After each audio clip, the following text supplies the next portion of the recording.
the thing which is unique and what I want to share with you is that usually safety costs money, and that's why safety is not fashionable.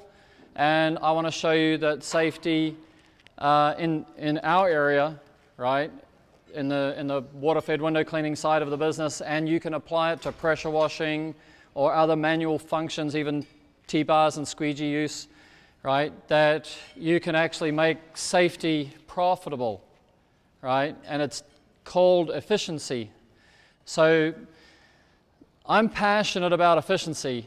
Has anybody got a definition of what efficiency might be? I don't know if you're very interactive, but anybody got any ideas, like how a short sentence which says what efficiency is? Working smart is one, yeah. The quickest way to accomplish a job is good, right? Effort and energy. Yes. Using less effort, less energy. So basically getting more done. Maximizing the effect of your effort, yeah. Yeah, the outcome. So getting more done with less, yeah? And one of the ways to get more done with less is to do it faster. So there's a lot of things in life, there's not many things in life you don't want to do faster, right? Isn't there? Apart from when you're there with the lady, yeah? That's not a good time to do it faster, in my experience. And I got a lot of experience doing it faster, yeah?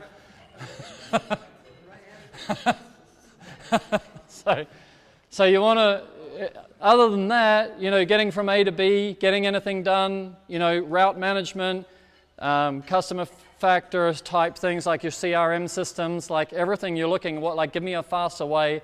You look at Apple. Apple's all about less click-throughs, a single swipe here, a swipe and a tap. Everything is about how do I make it easier, faster, less effort, less energy, less everything, yeah? And then to get the job done. So that's my focus. And then from a safety side, I'm going to introduce to you my experiences with a doctor of occupational health. His name is Dr. Douglas J. Mills. He was based in Fort Hood, Texas. And he was the director of the occupational health division of the hospital there. And his job was to run a team of 30 occupational health inspectors. And they inspected the work practices of the 30,000 civilians in Fort Hood, Texas, which were working for the Army to reduce the risk of repetitive motion injury claims against the Army.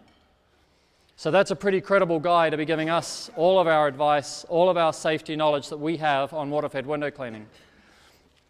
And the reason why I'm passionate about declaring that water-fed poles are potentially injurious and therefore we should avoid the potential injury as best we can is because I started as a window cleaner in 2006, and so I was a high, in those days, like getting up to 50 feet with hybrid poles. That was pretty much as high as you could go, and I was one of those guys. So I had a window cleaning business, and then I did a lot of the high work.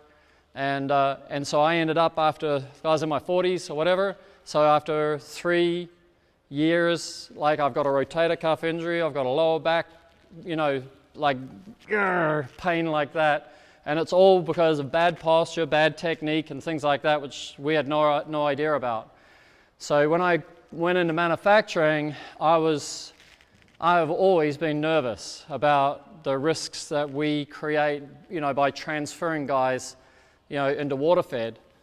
So that's what this presentation is a little bit about, and I'll show you some of the strategies that we've gone about it. But the science, if I can simplify science for you, right, the science of work, that's what I want to do, so you understand who you are as a machine and then how to keep yourself safer, right, as a worker, and to get a longer working life out of yourself. Because there's a lot of guys who only last 5 years in our industry and nobody asks them why they leave. But I'd be suggesting it could be that pain may have something to do with it. All right, efficiency. Let's have a talk about this. What is efficiency? Efficiency, like, the serious thing is that we're actually about business, yeah? And efficiency is about money. Crank it up. So, why does efficiency matter?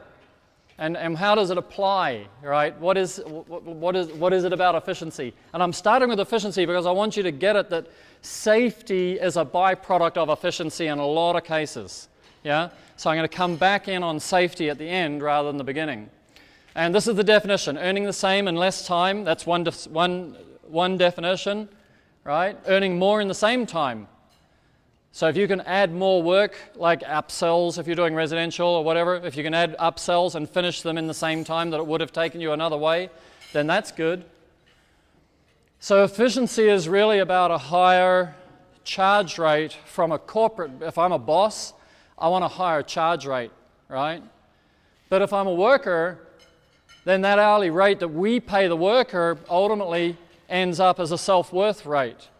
Like we're determining in our relationship with our workers who that person's going to see themselves as, what lifestyle they can create by their partnership with you. Yeah? So if I can deliver to you as a team of bosses and workers, if I can deliver to you a higher level of efficiency, and that creates a higher hourly rate, which creates a capacity to share such that everybody gets a little bit extra out of that bonus, right, that we deliver with our methodologies, right? Then there's an inspiration for a worker to work faster and smarter, right? If there's no inspiration, if it's all just going one way, then it doesn't drive the passion or the mentality of the worker, yeah? So if a higher hourly rate means more profit, then more profit means more to share, yeah? So that's why it's important for me, like I love speaking to bosses and workers together because it's a partnership. If you get the chance to work faster, you can either work faster and then have a cigarette and a little bit of a relax and play a video game and then drive on to the next job, or you can be off onto the next job. Yeah? So it's a partnership. So here's my question is who can increase efficiency of each job? Worker or boss? Or what? It's a partnership, yeah. Boss can give you the tools, but you got to do it. Like it's a, you know, if the worker doesn't want to be faster, the worker can make that choice. So that's, I'm very much about, you know, understanding together, you know, that relationship and seeing if we can deliver. And I'm telling you, like, because our tools are delivering 2, 3, 4 times faster than other tools, I'm talking about a quantifiable amount of money. A quantifiable amount of money. Like faster, faster, faster money. So I'm not talking about 1, 2, 3% and then saying, how do we share that? I'm talking about double the speed, triple the speed, and how do we share that? But actually, from a boss's perspective, I'm saying, how do I get you to use that speed? Like if I deliver that to you. And then why would you, and how do you, and all of that. So that's what this presentation is about. It's the worker. Like, so we're going to inspire the worker and then encourage the worker. And I've been a worker, so I know what it is. So this is always my encouragement, is lead your team to make their company better and better, right? And those are the great companies, and IWCA is really a network of the bigger companies, you know, in the industry. So this sort of mentality already exists inside of the companies that attend here, you know, but it's still from my side as, you know, my encouragement as to, you know, why efficiency should be a hot topic, it should be a regular topic, it should be a motivational, encouraging, driving topic, because it changes the lifestyle of everybody in the organization if everybody can earn more. Because window cleaning is not the highest paying of the mobile contractor services, right? It's not on the maximum end like roof cleaning or pressure washing or things like that, and as a general rule. So what we want to do is bring that up and say, how do we get it faster so that there's more money, so that there's a better future and a longer career life in the industry. All right, so here let's go on safety and efficiency. What we're talking about is this thing called work. I don't know if you know, but work is actually a scientific term. So I'm going to simplify science. Somebody said to me, like, what do? Do you make water-fed poles, or are you a science teacher? You know, sarcastically it was. And I said, I think, like right now in these moments like these, I like being a science teacher because I can pass on information to you that you can apply to yourself and your peers and your teams. Like, it's transferable knowledge and data. and it enables you to understand more about yourself as a machine that's being employed to do a process. So what is work? Well, if you go to Wikipedia and look up work, it has this definition here. Work is force through distance, or force times distance, right? And it's measured in calories. So what else is measured in calories? Who? Food? Did I hear food? Food is right. Food is measured in calories. And what else? Heat. Yeah? Heat is measured in calories. Okay, so this is how it works. When we're working, we're using calories. And when we're eating, we're ingesting calories. So life goes like this. We work, we eat. We work, we eat. We work, we eat, we work, we eat, we work, we eat, we work, we eat. You get it? We're a machine. We're a machine that takes in calories and then burns calories. So the question is, how efficient can I be in the way that I burn calories? Yeah? If I can make you efficient, you're going to be faster. More money. So let's have a look at what these definitions might mean. Force is the effort applied to two things: acceleration and continued movement. So I'm going to give you an example. You want to take your motor vehicle, you want to drive to the end of the street. Yeah? So you drive to the end of the street, you've got to use your accelerator, you accelerate. Now if you keep accelerating to the end of the street, there's a problem, right? So you're actually going to accelerate up to a certain speed, then you're going to have a continued movement. But if you take your foot off the accelerator, right, so you take away force from the engine or the motor, right, then you're going to slow down. So that proves to you that continued movement requires force, yeah? So you're going to put your foot on the accelerator, you're going to accelerate up to a certain speed, then you're going to maintain that speed, and then you're going to decelerate and stop, yeah, to get to the end of the street. There you go. So that's the use of force. I'm going to show you how this applies to window cleaning in a minute. And then distance is the full range of movement required to effect the task. So it's from here to the end of the street. Now, the next thing we want to look at is a cycle, right? So the cycle says you can't have a cycle unless you get back to where you started from. So in this case, we're going to have to reverse back down the street. So we're going to put the foot on the accelerator, go up to a certain speed that you feel comfortable with, continue movement, decelerate, and stop. And now you have a cycle. So you've got force through distance in a cycle. And that's work. Okay? So a cycle is a repeating movement, including a return to the starting point. So let's have a look at window cleaning. So we get a traditional tool. Yeah, and this is my window. So I got my little mop, whatever. This is a Mormon something. Oops, that didn't work. Let's get rid of that.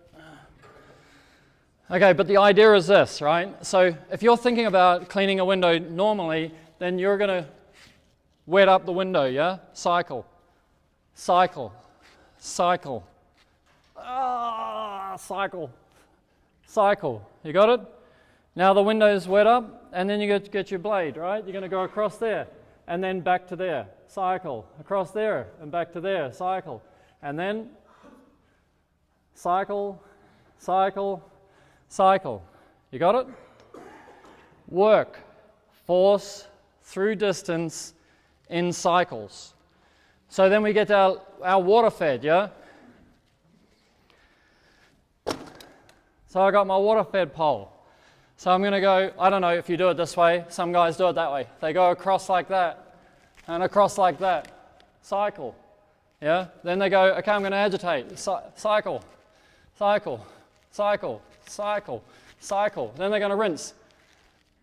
Cycle, cycle. This is what we do, guys. This is how we make money.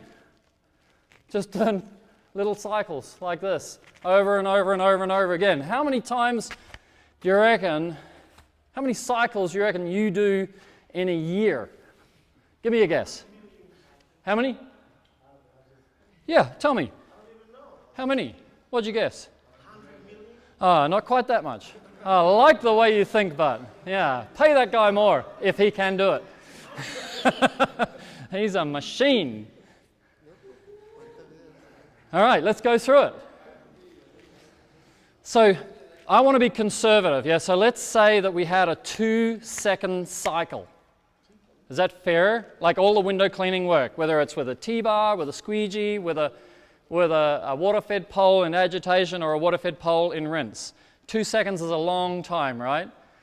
So I think it's faster than that. So if I'm conservative with 2 seconds, have a look at this. So a window cleaner, if you've got 60 seconds in a minute and you divide it by 2, you've got 30 cycles per minute. That's 1,800 cycles per hour, 9,000 cycles in a 5-hour shift. All right, what does that look like? 45,000 cycles in a week, 1.8 million cycles in a year. But try this. Yeah, you're in the millions, right? So what if we work 6 days a week? 2.4 million. What if we work 10 hours a day as a driven, I just got to bring the money in? 4.8 million cycles in a year. What if each cycle was 1.5 seconds? That becomes 6.4 million cycles that you do in a year.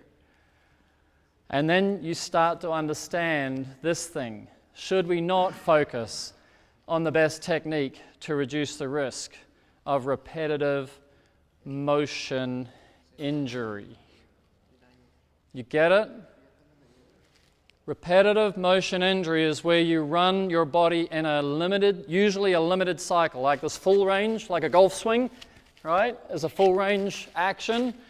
And so you can have full range actions. If you're thinking of water fed, if you could water fed like this all day long, it's much better than water feeding like this all day long. And what they call it in the occupational health industry is they call them injury grooves. Now there's no real groove, but it creates what behaves like a groove when you use a short action in the way that you do whatever it is. If you're pressure washing and you're going like this, it's a short action compared to if you could pressure wash like this. I don't know. The logic is full range of motion, limited range of motion, injury groove. Yeah? So that's what we're looking at. All right. So to understand this risk called repetitive motion injury, because most of us would think it's for typists and ladies, right? You don't really think about big burly blokes being taken out by repetitive motion injury. Yeah? But it happens, and my suggestion to you is that it may not take you out right now, but you may actually find that the guys that are leaving the industry prematurely are leaving because they're experiencing some pain which is telling them, hey, this is not cool, right? It's sending the signal to their brain. All right, so to give you a little bit of biology, there's basically 2 sets of muscle groups in the body. There's power muscles and there's control muscles. Okay? So the power muscles are the big muscles, the large ones, and they're used to affect large effort, and it's always in a linear direction. Yeah? So pretty much you can't get a repetitive motion injury from using these muscles. Quads, hamstrings, triceps, biceps, deltoids. Yeah? These are the big muscles here. So how many of you go to the gym or used to?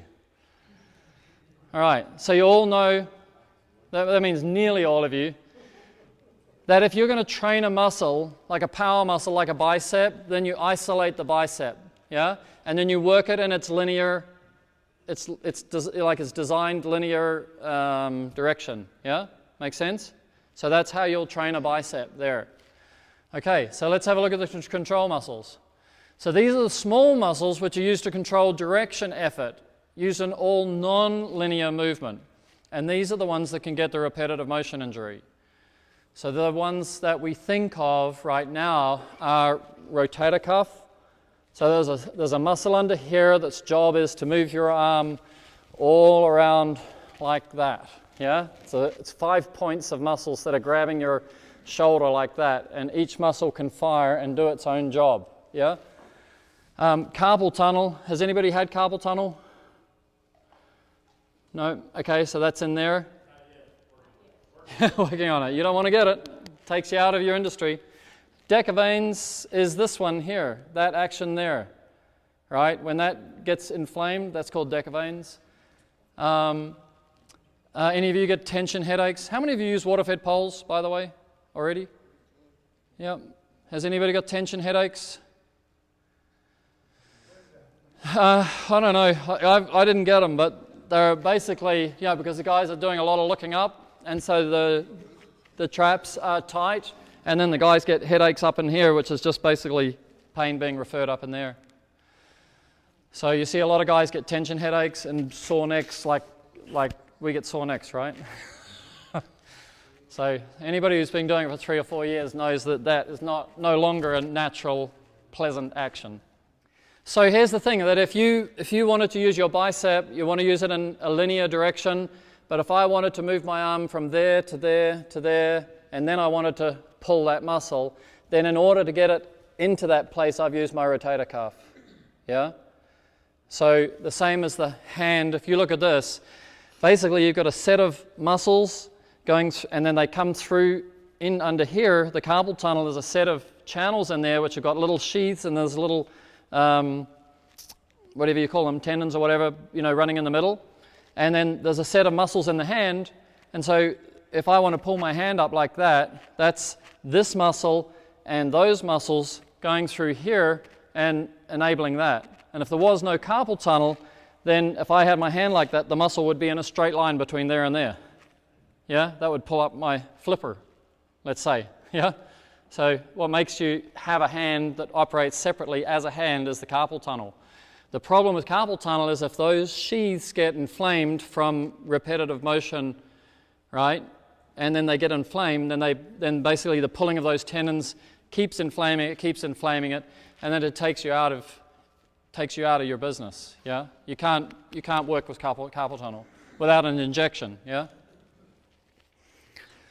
Okay, so this is just a little side point that we come to later, that when we work force through distance in a direction. When you have force through distance, then it's always worth remembering that you have, if I'm going here, I'm in that direction, and if I'm here, I'm in that direction. So when you're using water-fed, then you understand that you're applying force in the direction towards the glass, and later on you'll understand that you only ever apply force in the direction of the glass on the upstroke, right, unless you're flexing the pole. And if you're flexing the pole, you're using rotator cuff. So use force towards the glass on the upstroke, and then you complete the cycle on the downstroke. So my proposition is there is no cost to water-fed pole safety, because to increase safety, what we need to do, like the safety of water-fed poles, is to reduce the risk of repetitive motion injury, right? You're not going to fall off a ladder, we know that, yeah? If you're using a water-fed pole, and you can't fall off a water-fed pole, not without being real clever, right? So if we want to increase the safety of you, the worker, or your team that are working for you, then we would need to reduce the force required and or the distance traveled, yeah? And then all of a sudden you're doing less work, so you're increasing your safety. But the funny thing is that to increase your efficiency, we need to reduce the force required and or the distance traveled. So the conclusion is, if we can reduce the amount of work required to complete a task, then we both increase safety and we increase efficiency. And if we increase efficiency, we make more money, so therefore safety is profitable. Yeah? Okay, so let's explore the safety side of this. So if you want a definition, safety is the removal of risk. Yeah? So let's have a look at what you might say as a definition. What's your risk? How many of you climb ladders? Still? Do you? That's right. When I started my business, I called it ladderless window cleaning, right? And we didn't do any ladder work at all, right? So that was my bias. And if we had to do a ladder work, we either, like if we had a window that we just couldn't reach with a pole, then we'd say to the customer it should be a skylight, like put a curtain over it and just treat it as a light source because it's usually the top of a stairway or something like that. But then we'd also just sub the work out if it was ladder work. You know, that's what we did. Because all of our guys stayed on the ground, you know. But that's just what we did. But let me ask you this. What's your risk of falling off a ladder today or tomorrow? This is when I do need you to be interactive.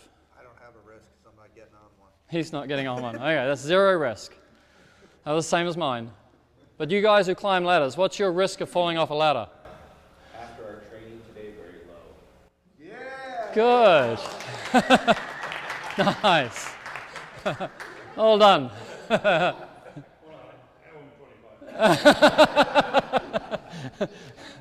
Ka-ching. All right. So probably what's going through your mind is what's actually is the chance of you falling off a ladder, right? As the definition of risk is usually associated with the word chance, right? The chance of me falling off a ladder. But I'm going to suggest to you that if you grasp this definition, you will treat every situation like more soberly. That risk equals chance times consequence, right? So let's have a look at what the definition of chance is the probability of an event happening. What's the probability of you falling off a ladder? I can tell you it's like, it's got to be 1,000,000 to 1 or 500,000 to 1. It's crazy low because there are guys who climb ladders for 20 years and never fall off, and there are guys who climb ladders for 20 years and fall off 3 times. But you don't ever hear of anybody, well, there's probably a reason, you know, falling off like more than 3 times, right? Because maybe one of them's just going to take them out of the game, right? So, but anyway, like I've talked to guys who have fallen off and landed on their feet a few times, you know. The consequence is the result of an event if by chance it happens, right? So now, if you apply this formula, the removal of risk is the reduction of chance, which is what the training is about, yeah, and the reduction of the consequence, which is get off the ladder, yeah? Because the consequence of falling off a ladder is a TPD, a total and permanent disability, death, or a major injury, or you land on your feet and you climb the ladder again, right? It's kind of simple.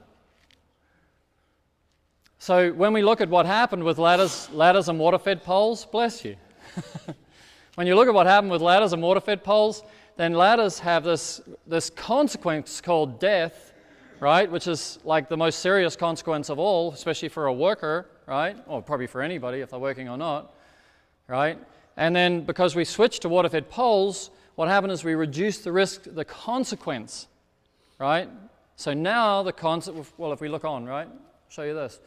So I just want to point out that when we're talking about ladders and water-fed poles, we're not talking about squeegees versus water-fed brushes. So when we did the demo out the front, right, the tools that clean the glass are squeegees and mops and water-fed brushes. That's what cleans glass.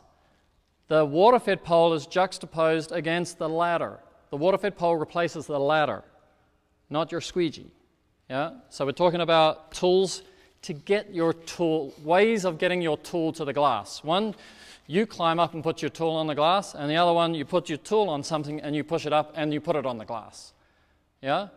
But it should be the same. If you can get it to be the same thing, and that's why we train nose to glass, then you're good to go. Room count is basically how many people have fallen off a ladder. Jason, George, yeah, there, Scott, right? All here to tell the story. Just the ones, right? Like it happens, but it doesn't happen very often. But here's the thing, ladders, it's very unlikely that you'll fall off your ladder, but the consequence is potentially catastrophic. So we need the worker safely on the ground as much as possible. And with water-fed, what we don't know is how likely it is that if you continue to use water-fed, because the definition of a repetitive motion injury is that you had a repetitive motion, and we cannot disprove that we have a repetitive motion when you're doing something like 2 to 5 million repetitive actions a year, yeah? And we have a repetitive motion, so we don't know the likelihood, but the consequence is a repetitive motion injury. Now you might think, oh yeah, repetitive motion injury sounds like mild, but if you get a rotator cuff injury, has anybody ever had a rotator cuff injury? It doesn't have to be from water fed, it can be from sport or whatever. How long were you out of action for? Well, I couldn't stop working, but it took about 5-6 months to recover. Okay, and that's a mild workable, if you can keep working through it, but it's pain, right? You got no choice. Right, I know the feeling, yeah, and your one? Okay, that's nice. Because you get a bad one, you know, we end up with surgery or whatever, then you're no longer a window cleaner.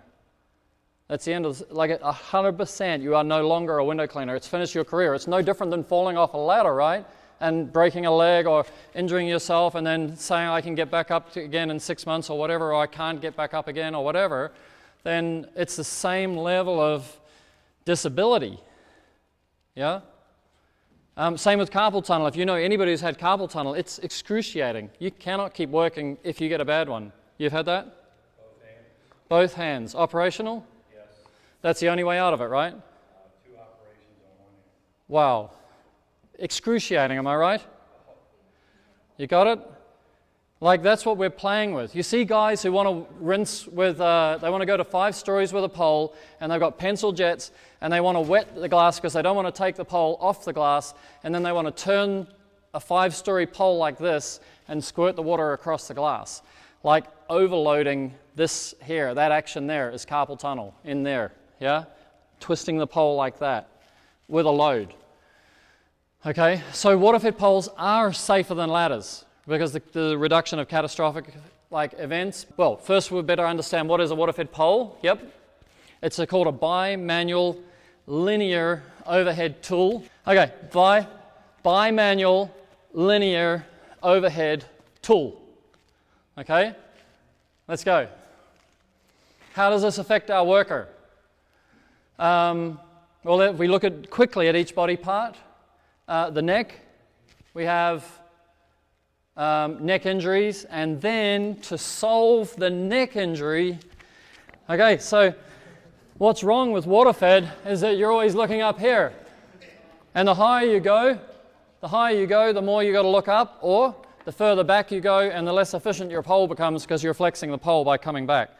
So the answer to it is these. They're called PRISMs.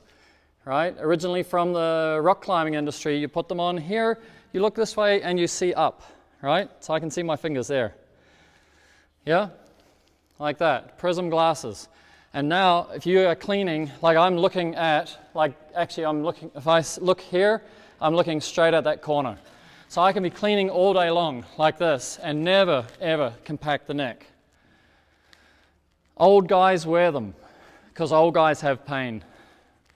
Young guys, well, we put this string on here, right? Because you've still got your peripheral vision. So if a young guy's wearing it and he sees a broad, right, he can go like that, yeah? I know you ain't going to be seen with these on, right, by anybody that maybe of the other gender, but we've got an answer for you, right? And guys, there are crazy different ones around, right? But they're all aimed at keeping your neck stable. Okay, next one. Shoulders and rotator cuffs.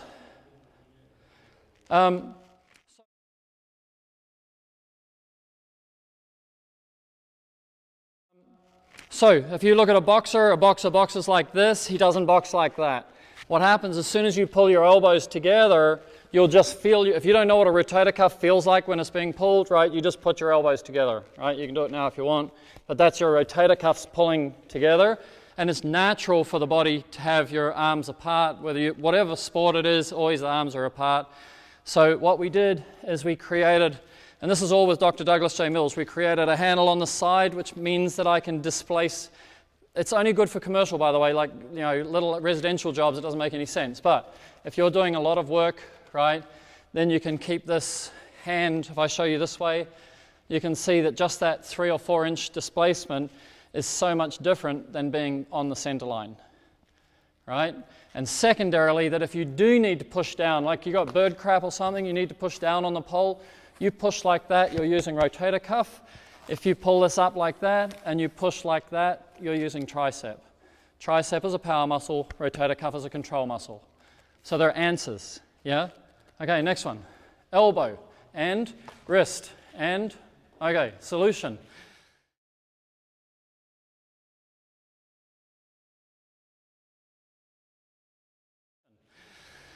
If you're doing a lot of, you see a lot of guys have been taught to scrub half a window, then half a window, and then a whole window or whatever, right? But everything is like short action, and you're running, if you look at the decavanes in there, right, you're running that and elbow. So what we did with Dr. Mills and us is we created the power handle. Let me just see if I can get that in line. Right, so if you have a look at this, you can see I can run from the shoulder, right? Isolated wrist, isolated elbow, and run from the shoulder. So again, it's commercial work, yeah, where you've got like sheet glass buildings or large glass, then you can actually isolate. And the second part of it is I can clean a 10-foot piece of glass.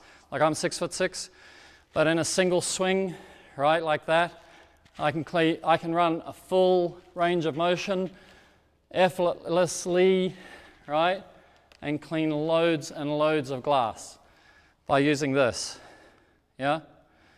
So there's a science behind keeping us safer. There's a methodology to making us so that we can be more efficient and run in full range of motion. By the way, those of you who do work, think about and study which muscles you're using during work, and then go and get yourself a trainer who teaches you how to develop all the other muscles in your body that you're not working. Because ultimately you want your body to be balanced, yeah? Otherwise you're going to end up like only one set of muscles like strong and the other one's not. Hey? Say it again. That makes sense, yeah? Because there'll be little muscles that are not working, right? And then you're overworking some and the other ones are not working, and so they're getting out of balance. So that was from Dr. Mills, yeah? Okay, lower back. The solution is posture and stretch, full range of motion exercises. Yep. And the other one is on-glass rinsing. So right now, to the next one, what you'll find is that most of the industry is running on off-glass rinsing. So they're making you take the brush off the glass and then rinse side to side. And so you're working back like this, pulling this out. That would be all right if you were coming straight back, right, actually. But because we're on the side, we're actually twisting to one side. So any of you have got a small, a knotted piece there from high pole work, that'll be all because you're out of square when you're coming back and running your rinse cycle. But if you can rinse on the glass, right, then you're never going to do that. You never have to counterbalance, you never have to torque the pole. You just basically, you want to move the pole, you can bounce the pole, you know, and I'm talking at 5 and 6 stories and stuff like that. Okay, so that's why we developed a brush that has over-the-top rinse, called Hydro Blade, right, so that we've got rid of that needing to take the brush off the glass for the rinse function. Boom, let's go, quick, quick, quick. Okay, don't buy floppy poles. Floppy poles are injurious because you're losing your effort, you're fighting them, they're whipping, you're losing your effort, and you're using more energy, right? So like when something flexes, like you bend a piece of wire, it gets hot, your pole is getting hot, but it's such a big surface area you can't experience it, but it's your calories going out in heat through the flex. Couple of warnings, electricity. Electricity can jump 10 feet, don't go near it. Just don't go near it and always look for it. We have a pole skin, like a neoprene pole skin that we put on our pole if we're not using the handles to give you some protection. But in fact, the electricity, if it comes in contact with your pole, it will go somewhere. Yeah? So it'll shoot out the bottom of the pole or something like that, so it'll still go through your foot. So the answer is to insulate your handles and hands. Sealskin gloves are also, anything that insulates heat insulates electricity, as long as they're not wet. Warning 2, high wind. High wind, especially if you're going 5, 6, and 7 stories. High wind, wind can come across the top of another building, right, that you don't even see, and then it's going to take out the top of your pole. So there are tips and tricks to that, but the basic one is this. Do a site assessment and only work when you feel safe. If you feel that you're not safe, then you should stop working, full stop, okay? So what if pole safety is about care? Okay, I'll go to this. just for efficiency, then we can close out, okay? This is the last 3 slides or something. There's 2 kinds of glass, hydrophobic glass and hydrophilic glass, which affects water-fed. Basically, hydrophobic glass, phobic means fear, right? So it's kind of like repels. So when you see water hit glass and it beads, it's hydrophobic. When you see water hit glass and it cascades, it's called hydrophilic. Philic is love, right? So what most people don't get is that when the water hits the glass, it makes a shape, right? Like an upside down, bless you, like an upside down teardrop. And most people don't realize that that is the critical thing to look at when you're doing water fed, is that how big is that teardrop? It could be 1 inch, or it could be 6 inches or 8 inches. If it is 8 inches, it's hydrophilic glass, right? It's just cascading down, yeah? Now, if it's 8 inches and it's hydrophilic glass, you can have a rinse pattern like this, yeah? Because it's rinsing this far, and then you catch it again and push it down, and then you catch it. See, this is traditional, not with constructor brush. But you're basically chasing the dirty water off the glass. But the reason why people get spots from water-fed window cleaning is that when they have hydrophobic glass, the rinse depth of that jet of water from a pencil jet might only be 1 inch, right? So you've basically got to rinse every inch to chase all the dirty water spots off the glass, which is possible, which is possible when you're nose to glass, but if you go up 2, 3, 4, 5, 6 stories, it's impossible. And that's why you get spots at heights with water-fed, right? And then if the person doesn't even understand this, and so they've done hydrophilic glass during their training, and that's what they know, and then they come across to hydrophobic glass, and they rinse with this pattern here, right? Then this was never rinsed. Yeah, we demonstrated that today, right? So the spots of water that are there and there are dirty water, and so you'll get spots. So that's the science behind why you get spots on water-fed. So this is the broom-style brushes with pencil jets, and what we developed is a constructor brush that does a straight pull rinse.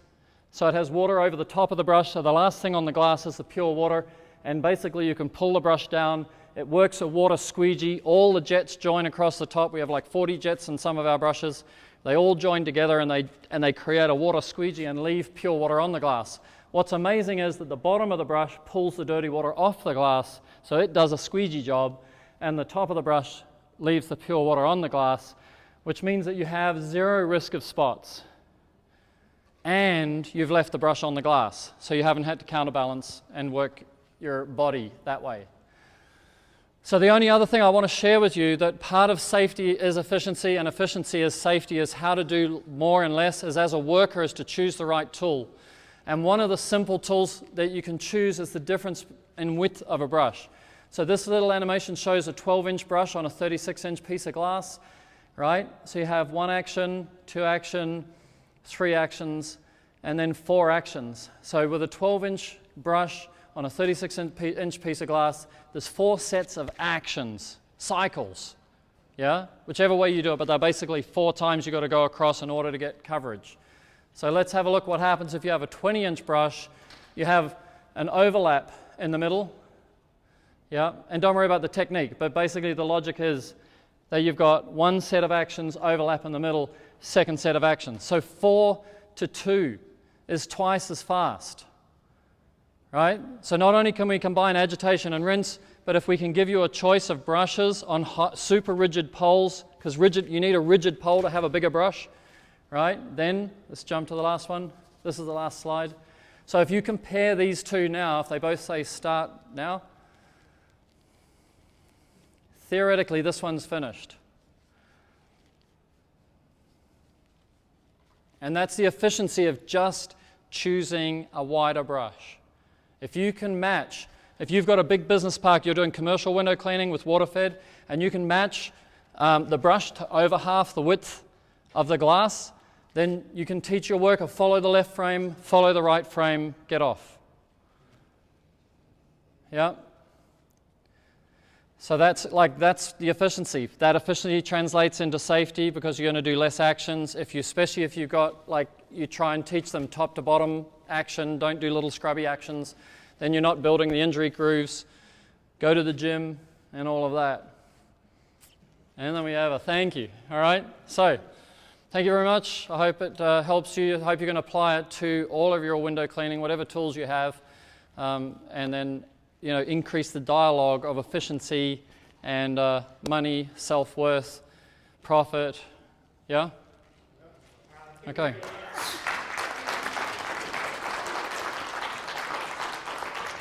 Thank you.